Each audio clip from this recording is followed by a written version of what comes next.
sistema gastrointestinal pues, se conforma de diferentes segmentos y cada segmento tiene su propia fisiología y al mismo tiempo también tiene su propia fisiopatología. Cada segmento tiene su forma de funcionar y también diferentes patologías que pueden infectar. Pero es importante que sepamos que el sistema gastrointestinal cumple funciones importantísimas, vitales, para que nosotros podamos recibir los nutrientes que necesita nuestro organismo. Es así que todo lo que significa digestión implica ingestión, secreción, mezcla y producción, digestión, absorción y defecación. Todos esos procesos implican el proceso de alimentación y digestión. Cada segmento, les decía yo, del sistema gastrointestinal cumple una función y a través de ello nosotros podemos absorber agua, vitaminas, minerales y al mismo tiempo eliminar lo que ya no es útil para nuestro organismo. Cuando empezamos a enumerar las funciones, definimos la digestión como el proceso voluntario de meter algo a la boca, de alimentarnos. No siempre metemos algo a la boca para alimentarnos, no todo lo que metemos a la boca es un alimento en realidad. Entonces, podemos tomar agua y sí le sirve para nuestro organismo, pero podemos meter, por ejemplo, un bolo de coca y tiene otros efectos, no nutrientes, tiene otros efectos. En el proceso de secreción se libera agua hacia la luz intestinal, pero también ácidos. Ácidos también se liberan sustancias alcalinas que van a amortiguar los ácidos, como por ejemplo el ácido clorhídrico, que se amortigua con la secreción de diferentes tipos de sustancias alcalinas que van a secretarse para cumplir una función de disolución de los alimentos. Diferentes tipos de enzimas que en conjunto hacen que a la luz intestinal se liberen diariamente aproximadamente 7 litros en condiciones normales, 7 litros de diferentes sustancias que se llaman jugos digestivos. Una vez que se ha producido la acción de estos jugos digestivos, se produce también el proceso de mezcla de todos esos elementos y la producción que implica el batido y progresión de los alimentos a lo largo del tubo gastrointestinal. La digestión, en realidad, que es parte de todo el funcionamiento del tubo digestivo, implica la degradación, primero mecánica y luego química de los alimentos. ¿Para qué? Para pasar a la siguiente etapa, que es la absorción de todo lo que es necesario para nuestro organismo, y finalmente para que podamos eliminar todo lo que ya no es útil para nuestro funcionamiento normal.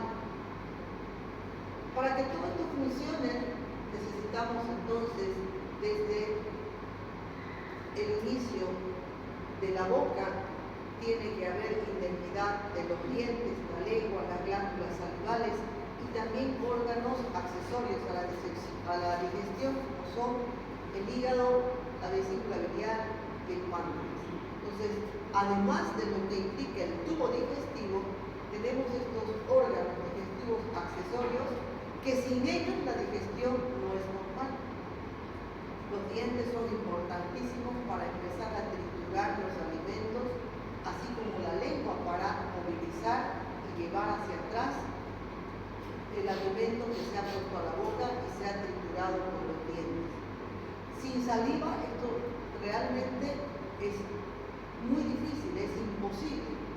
Tengo pacientes, por ejemplo, que tienen síndrome de Sjögren, enfermedad en la cual hay una atrofia inflamatoria de las glándulas salivales y dejan de producir saliva. Simplemente no pueden alimentarse si no es tomando un trago de agua en cada bocado que estas personas se ponen a la boca. ¿Por qué? Porque no hay la mezcla necesaria con la saliva que normalmente hay en la boca. Entonces, inclusive para hablar tienen dificultad. Pero sin saliva de las glándulas salivales, deglutir el alimento, el bolo alimenticio, es prácticamente imposible. Ejemplo, en un síndrome de Sjögren, ¿no? Se llama síndrome seco.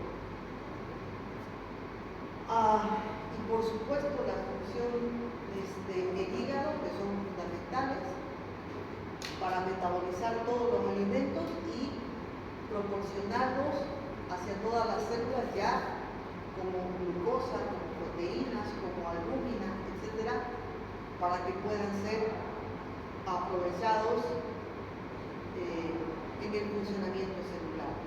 Para que se cumpla todo este proceso digestivo, sobre todo el metabolismo de las grasas, es fundamental tanto la vesícula biliar como el páncreas con las enzimas pancreáticas. Y para el metabolismo de la glucosa es fundamental la presencia o la secreción de insulina. El tracto digestivo tiene diferentes capas y en las capas del tracto digestivo está conformado por epitelio, están dentro de esta mucosa del tracto digestivo diferentes células que cumplen función especial. La mucosa está conformada por una capa epitelial que es la que entra en contacto directo con el contenido del lumen intestinal y tiene también epitelio pavimentoso, plano estratificado, no queratinizado, que es el epitelio que va desde la boca a la faringe, el esófago y el conducto anal, que sirve principalmente de protección. También tiene epitelio cilíndrico simple, que está ubicado en el estómago y en el intestino y cumple la función secretora y de absorción. Tiene células exógenas y endógenas, que son las encargadas de producir moco, de secretar líquido y también de producir hormonas, también fundamentales en el proceso de digestión. Y estas células exógenas y endógenas están ubicadas en la lámina propia que tiene tejido conectivo. También allá tenemos capilares y linfáticos que también están implicados en la absorción, cumplen una función de sostén y fijación y entre medio hay nódulos linfáticos. También tiene la capa muscular, que es la muscularis mucosae, y que en conjunto todo este tipo de células y de capas que tiene la mucosa aumentan enormemente la superficie de digestión y absorción. En la submucosa tenemos la mucosa con la muscular, abundantes capilares, linfáticos y el plexo mucoso. Esto es muy importante, ¿no?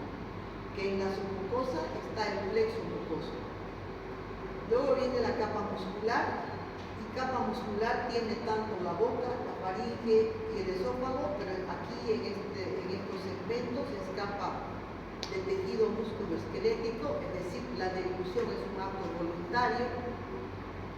Y en todo el resto del tubo digestivo tiene dos capas, una circular y una longitudinal.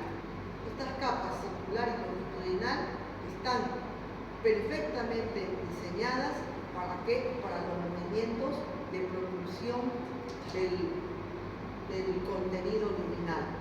Además, contribuye mediante estos movimientos longitudinal y de propulsión a la degradación, mezcla y propulsión de los Aquí en la capa muscular está el plexo mesentérico o el plexo mioentérico. Para recordar entonces, importante que en la capa submucosa está el plexo submucoso y en la capa muscular está el plexo mesentérico o el plexo mioentérico. Y la serosa, que contiene tejido conectivo, epitelio polimentoso simple que conforma el mesotelio, el peritoneo visceral y reviste todas las partes que son suspendidas en la cavidad abdominal. Entonces, diferentes tipos de tejidos que cumplen diferentes funciones. Cada tejido pues está expuesto a diferentes tipos de patologías.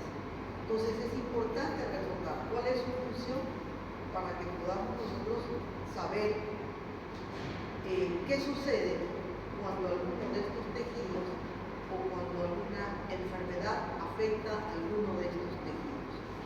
Entonces, gráficamente lo que les he explicado, la capa,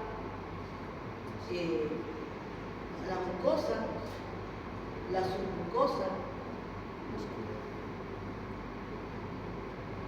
la capa muscular, los plexos, el plexo submucoso y el plexo mioentérico. En cada segmento, las glándulas, que son glándulas secretoras. Algunas secretan moco y otras células, y glándulas secretan hormonas.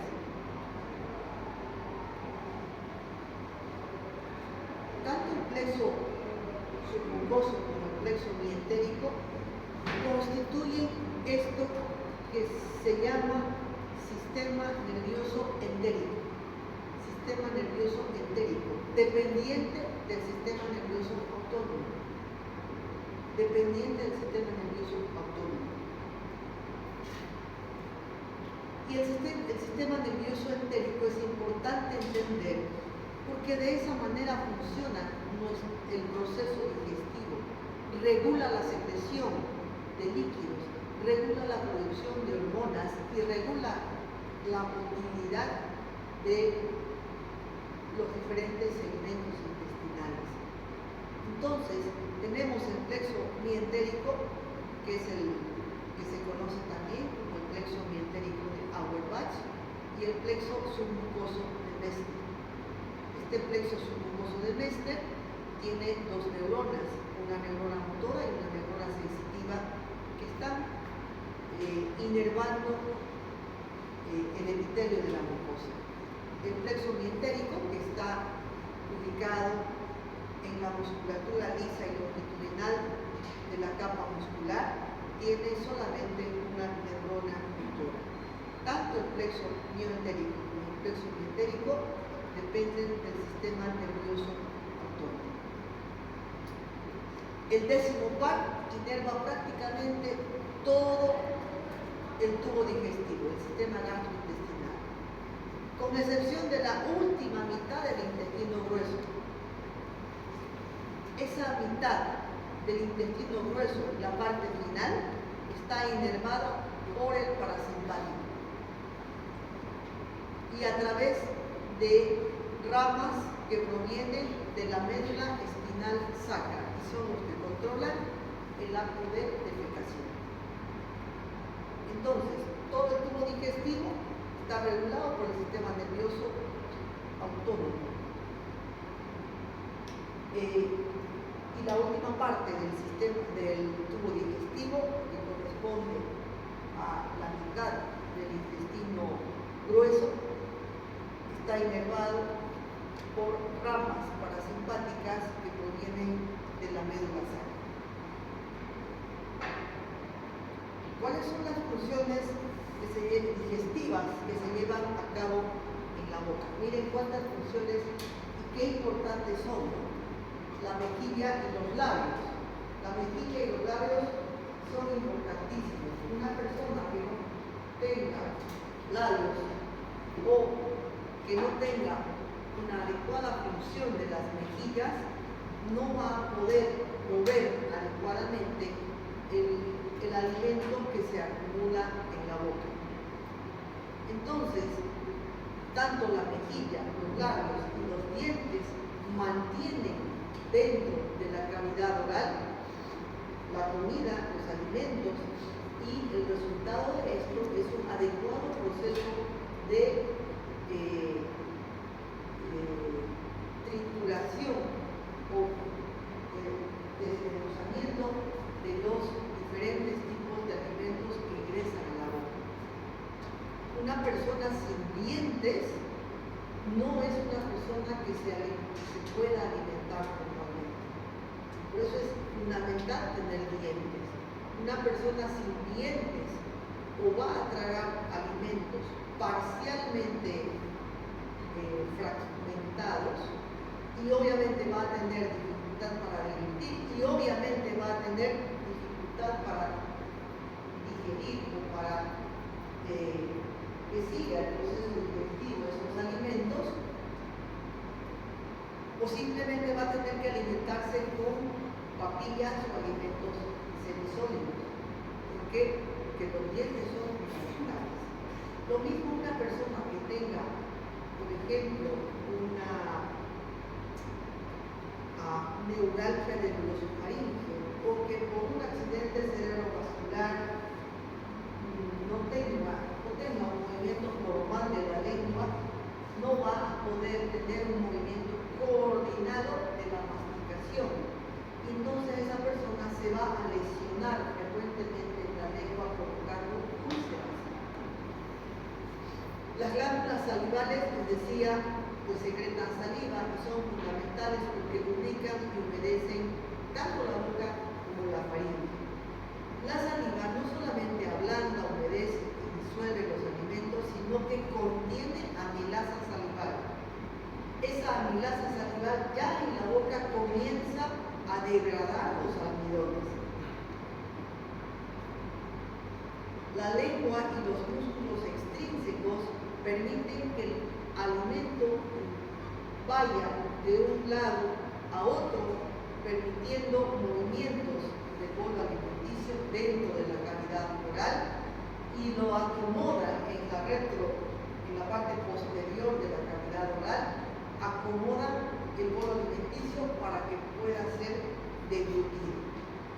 Luego la lengua, los músculos intrínsecos y los músculos gustativos van a permitir que detectemos el sabor y además van a permitir que detecten la presencia del bolo alimenticio en la parte posterior. ¿Para qué? Para abrir la parte posterior, la glotis, y que el alimento pueda pasar directamente hacia el esófago. Las glándulas linguales también secretan, en este caso ya lipasa lingual, que empieza a degradar grasas. ¿Qué grasas?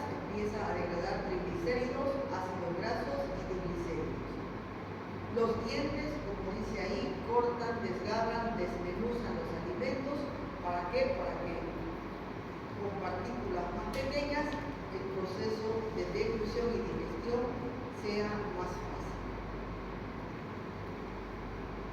Un poco más hacia abajo, la faringe y el esófago también cumplen una función importante. En la faringe es una parte donde el bolo va a pasar, es una parte que tiene que permitir el paso del bolo alimenticio de la orofaringe a la laringofaringe y al esófago, ¿no?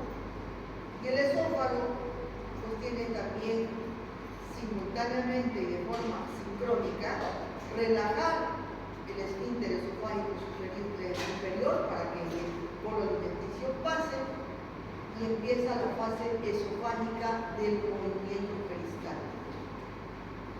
Una vez que el bolo alimenticio pasa al esófago, comienza a haber las ondas peristálticas, que si ustedes recuerdan, son 3 tipos de movimientos peristálticos que hay en el esófago y que permiten que el alimento pase adecuadamente y de forma regular, sin dolor, a través de todo el trayecto esofágico.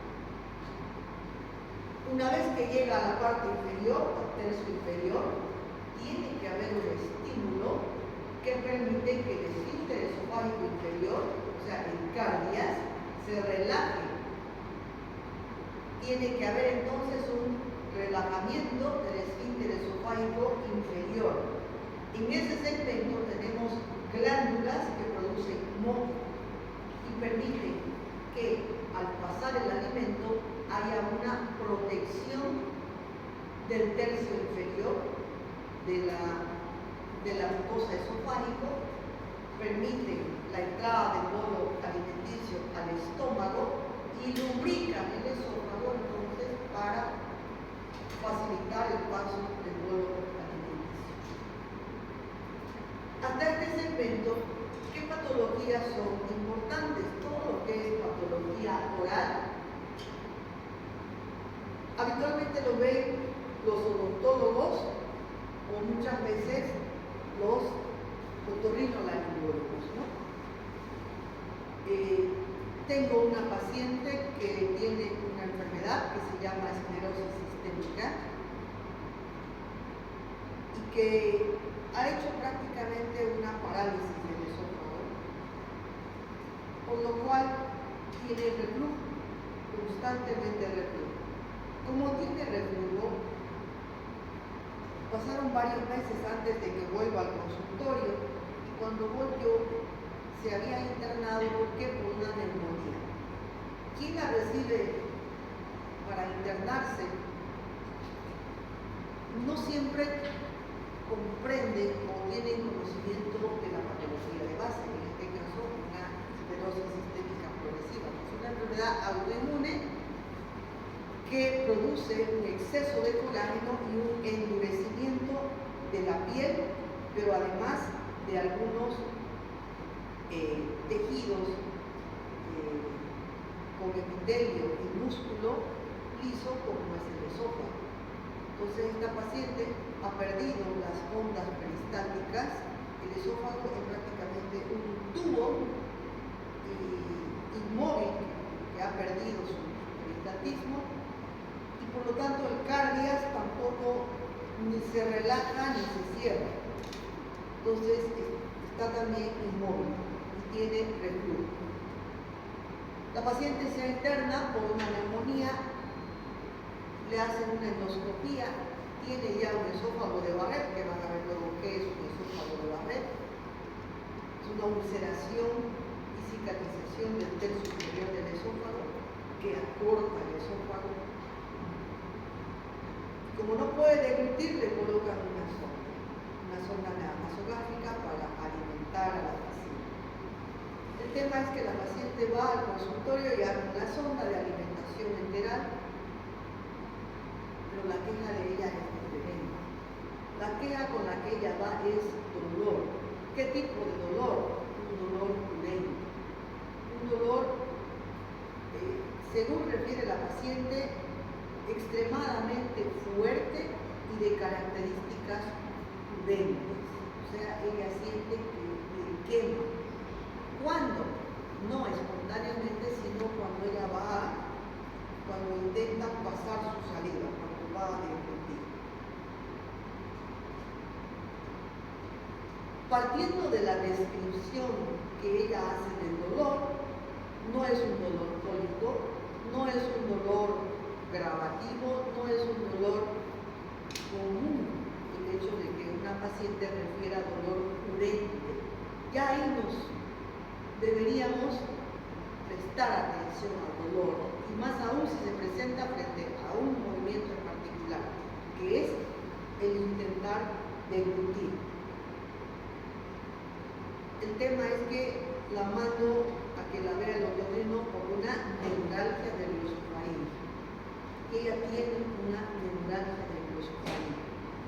¿Qué medicamento recibía ella? Recibía omeprazol, recibía Viatil, recibía antiácido, Doppler, peridona, una serie de medicamentos, pero no le calmaba el dolor. ¿Con qué le calmó el dolor a la paciente?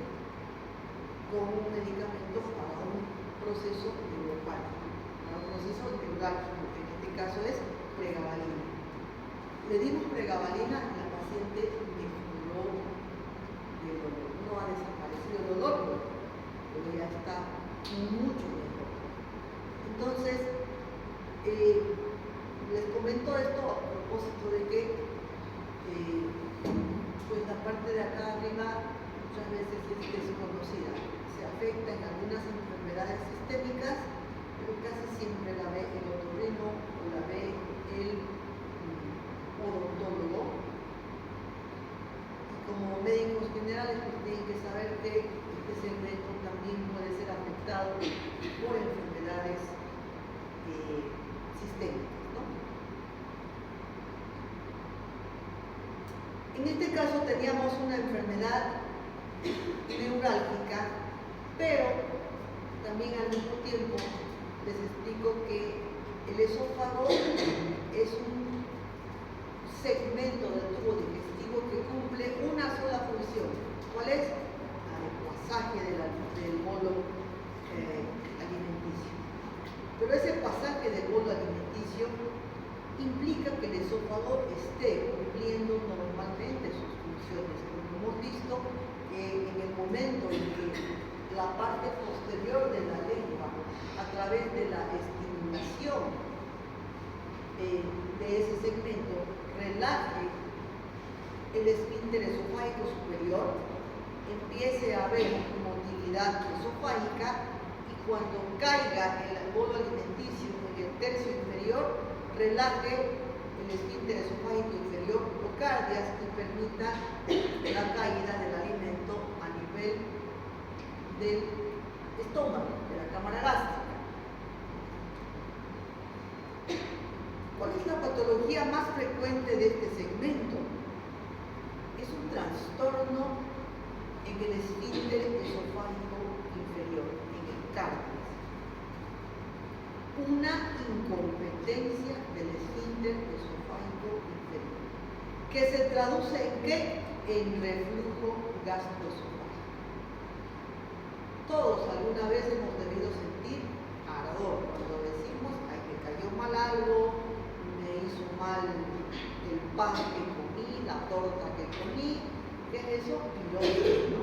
Esa sensación de ardor retroesternal que los estudiantes de medicina y los médicos con mucha frecuencia tenemos, porque también es parte de un estrés, del excesivo estrés que ellos tienen, se llama pirosis. Cuando hay una relajación anormal del esfínter esofágico inferior, del cardias. Entonces, la enfermedad por reflujo gastroesofágico es cuando el esfínter esofágico inferior no puede cerrarse adecuadamente después de que el alimento cae en el estómago. Y como no se cierra o se cierra incompletamente, hay un reflujo. ¿Por qué? Porque el estómago tiene peristaltismo. Y en el estómago, ¿qué hay principalmente? Ácido clorhídrico.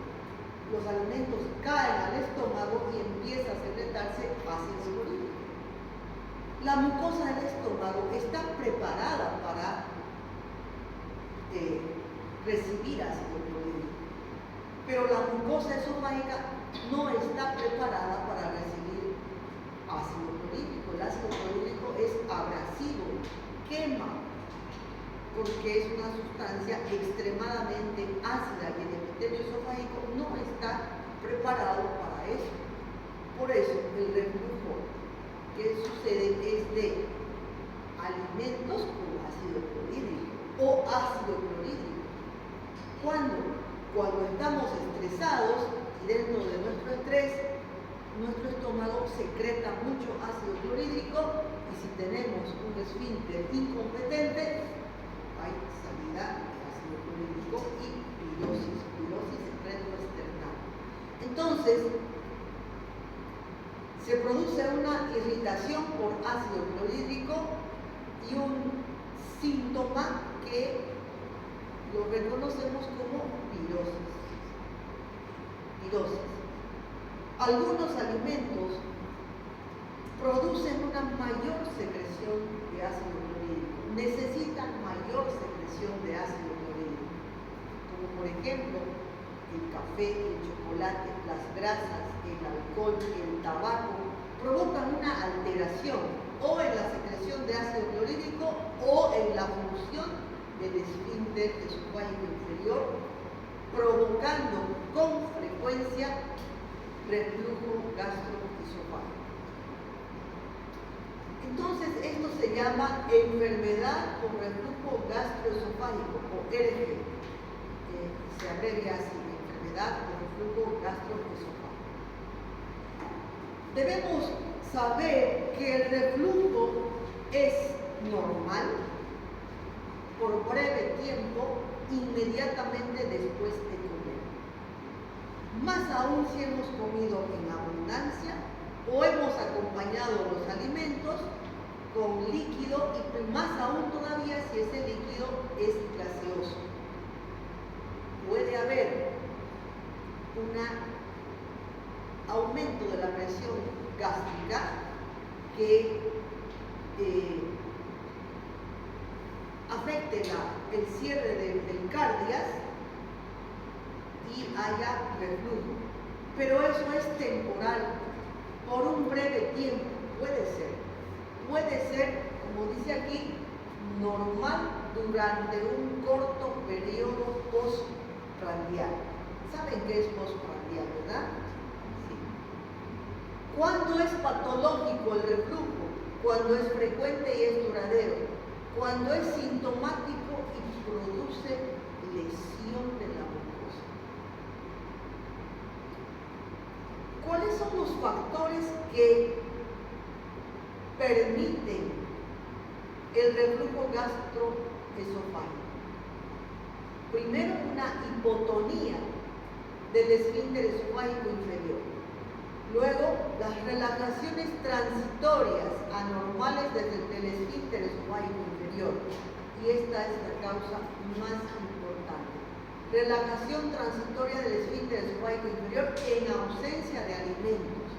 Porque el esfínter debe relajarse cuando hay un bolo alimenticio que está en el tercio inferior del esófago. Pero si no hay alimento y el esfínter se relaja, es anormal. A eso se refiere cuando dice relajaciones transitorias del esfínter esofágico inferior, y esa es la causa más importante del reflujo. Entonces, puede haber también un retardo en el vaciamiento gástrico. ¿Cuándo? Por ejemplo, cuando tenemos una úlcera a nivel del píloro, o cuando el píloro no está sincronizado y, como van a ver ustedes, hay una sincronía entre que el alimento cae al estómago y el píloro se relaja para que permita el paso del alimento que ha caído en el estómago. Por lo tanto, puede haber una retención gástrica o un retardo en el vaciamiento gástrico que mantenga durante mucho tiempo el contenido gástrico mezclado con ácido clorhídrico y que haya reflujo gastroesofágico. Otra causa también es que haya una hernia de hiato. ¿Saben lo que es una hernia de hiato? Sí, ¿no? Bueno, una hernia de hiato es, aquí tenemos el diafragma, aquí está el esfínter esofágico inferior, y una hernia es cuando un segmento del estómago, de la cámara gástrica, sale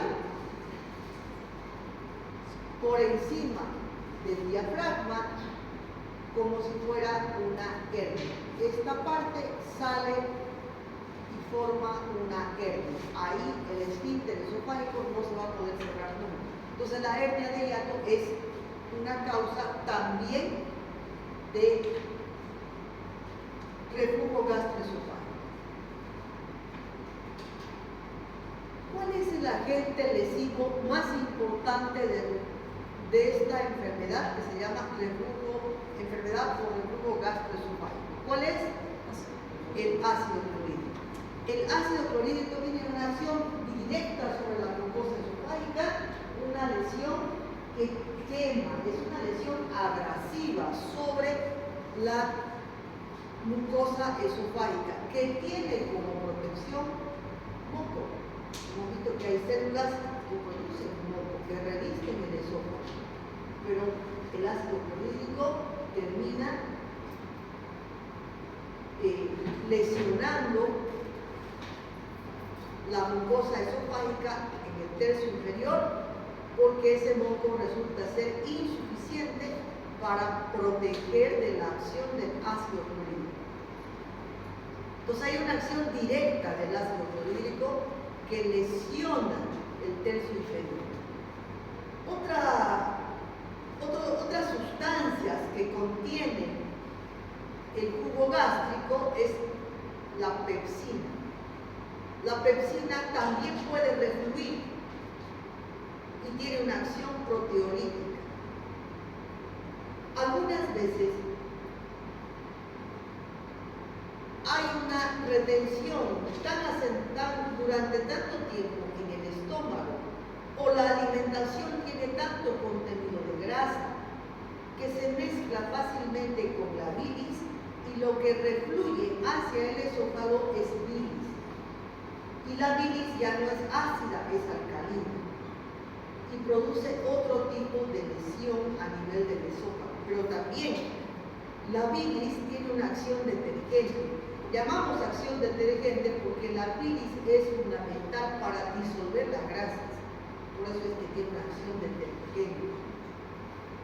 Y también la tripsina, que al igual que la pepsina, tiene acción proteolítica. Y en el esófago no hay protección para este tipo de sustancias. Por eso cuando hay reflujo es sintomático principalmente por el ácido clorhídrico, pero además por el contenido que puede haber de pepsina, de tripsina y algunas veces de bilis.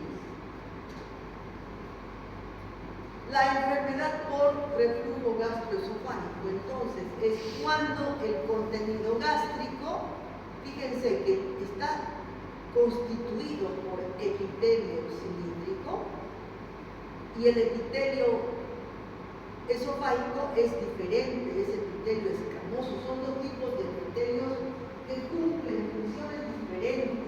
Este epitelio cilíndrico protege del ácido clorhídrico, pero el epitelio escamoso no está preparado.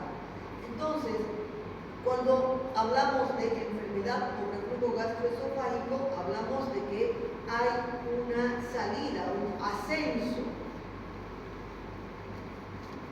hacia el esófago de contenido gastrointestinal, lo que provoca síntomas que son la pirosis.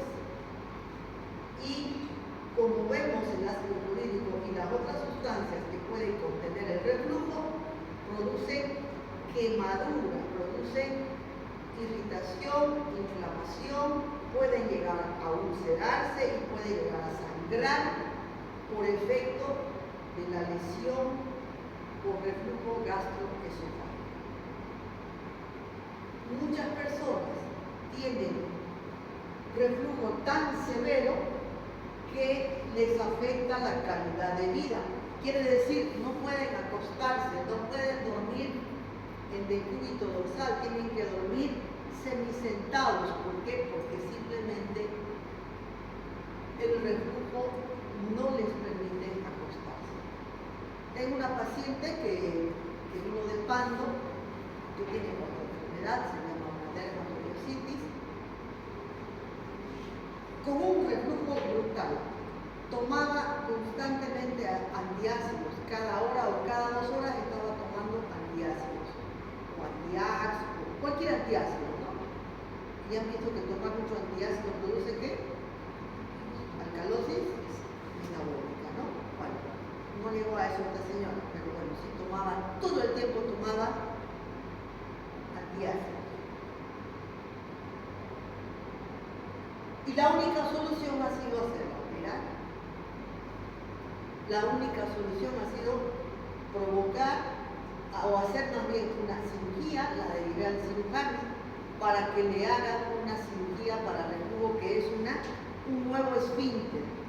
Un nuevo esfínter para que no haya reflujo. Porque la señora no podía vivir, no podía acostarse, no podía estar ni sentada, porque todo el tiempo tenía reflujo.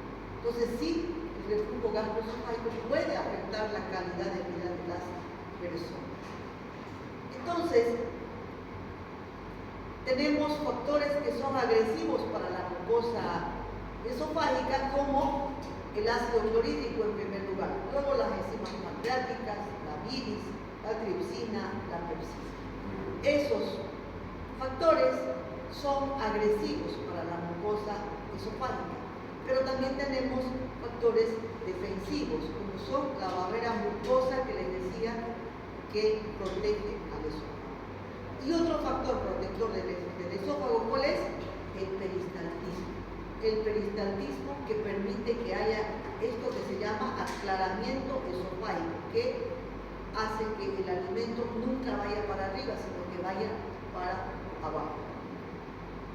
Cuando vemos y ponemos en una balanza estos factores agresivos y defensivos, deberían estar en equilibrio, ¿no? Deberían estar en equilibrio. Pero cuando hay reflujo gastroesofágico es que hay una predominancia de los factores que son agresivos.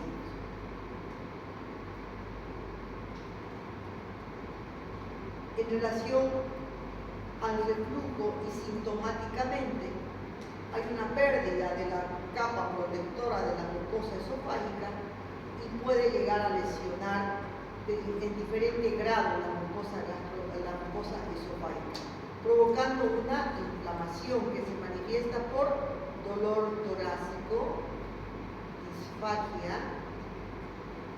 y cuando hacemos una biopsia de ese esófago lastimado, inflamado por reflujo gastroesofágico, vemos que hay infiltrado inflamatorio, hay muerte celular, pero además, como hay un infiltrado inflamatorio, hay proliferación, que es un epitelio escamoso, y hay reparación.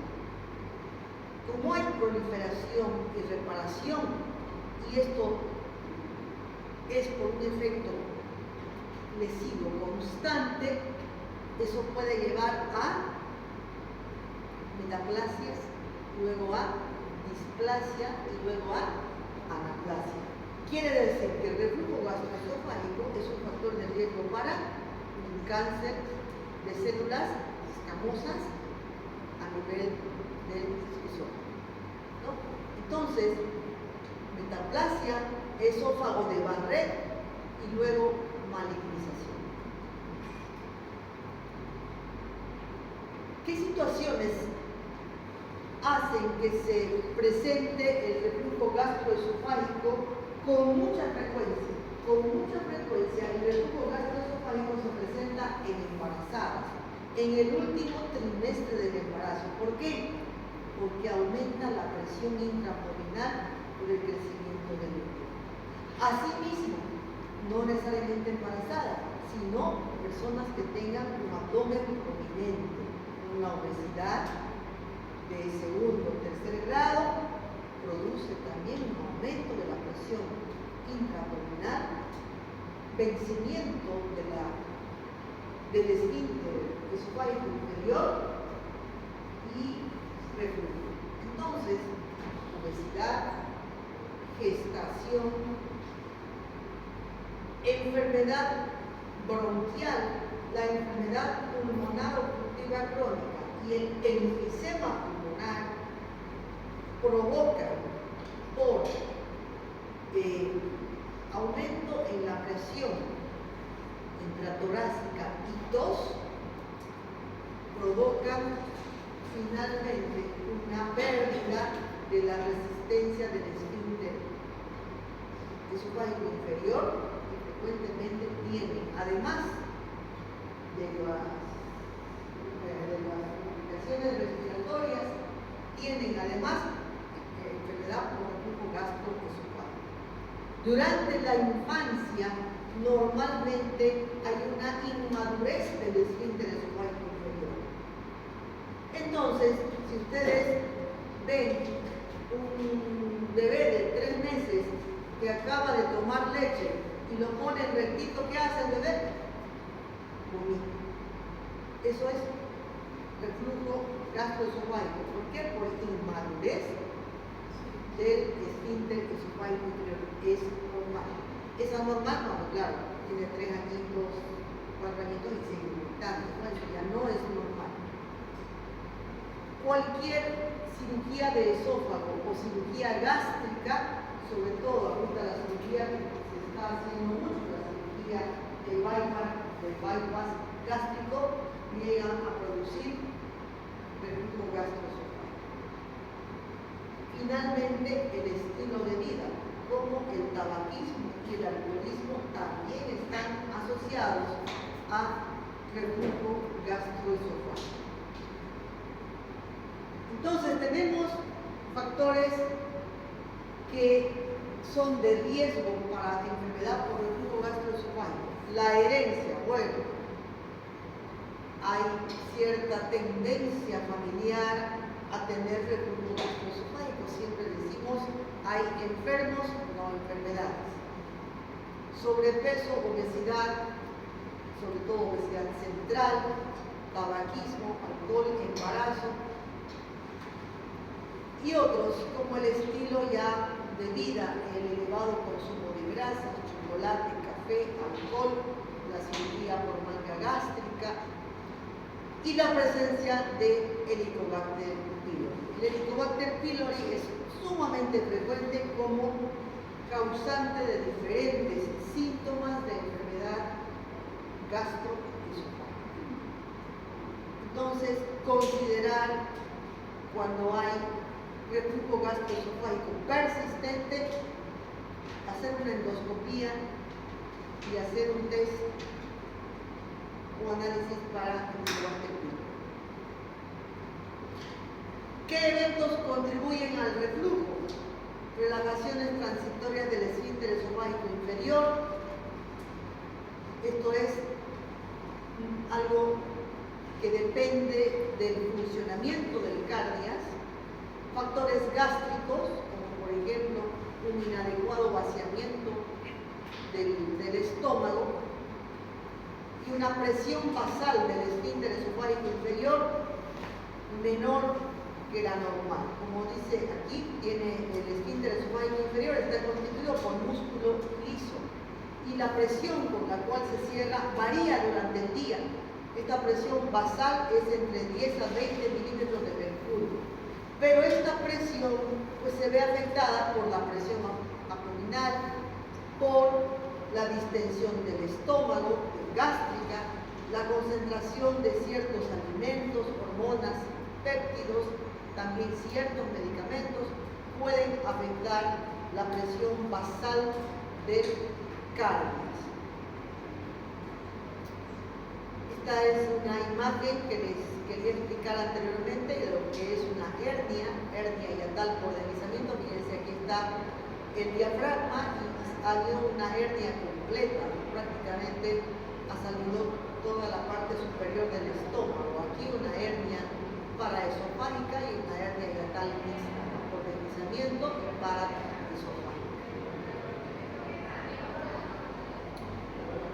¿Cómo es que se produce o por qué se produce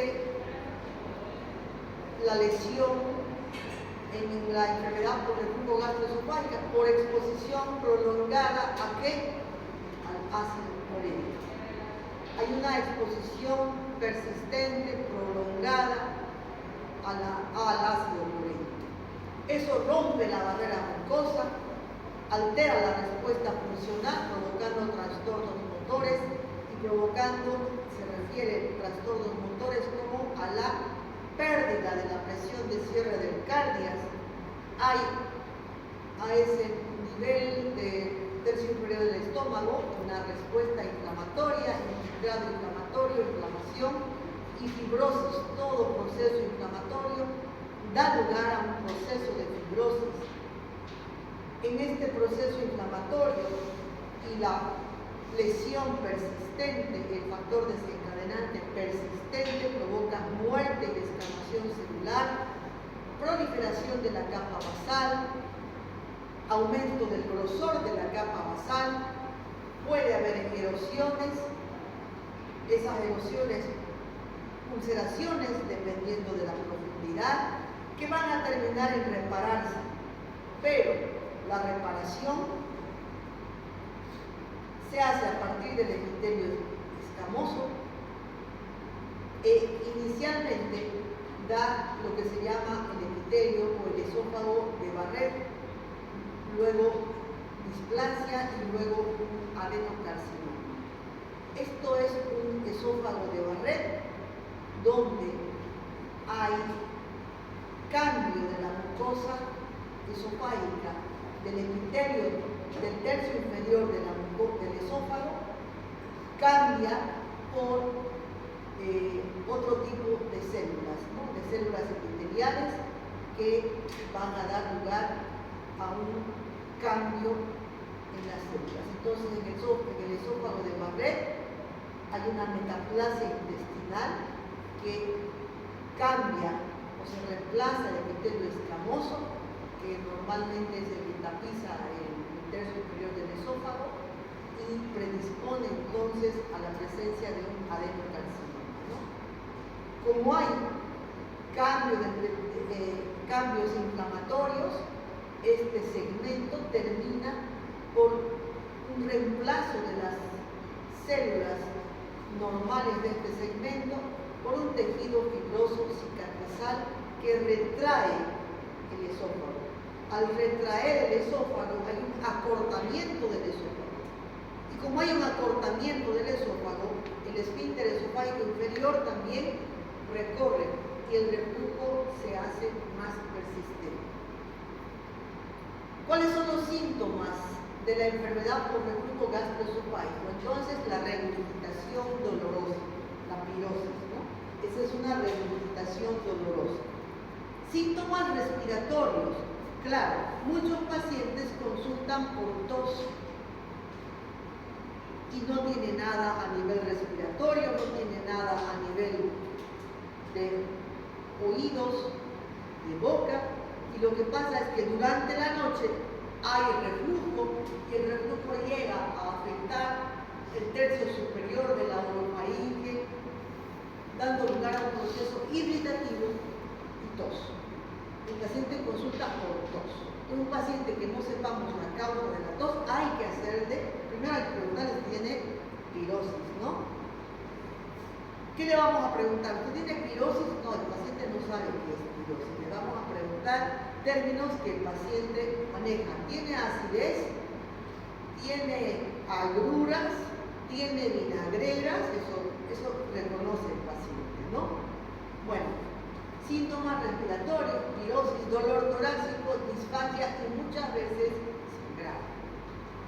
Causa de hemorragia digestiva alta. Es causa de hemorragia digestiva alta. ¿Cuáles son las complicaciones? Primero, la obstrucción progresiva de los alimentos. Claro, si hablamos de un proceso inflamatorio, hay una fibrosis y hay una alteración y estenosis de ese segmento. Por lo tanto, el paciente tendrá disfagia, tendrá obstrucción, puede sangrar,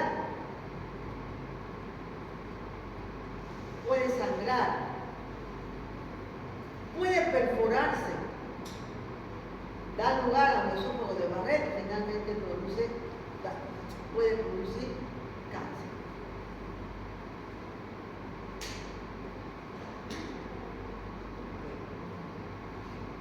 Aquí nos vamos a quedar, ¿ya? ¿Tienen alguna pregunta? ¿Alguien tiene pirosis?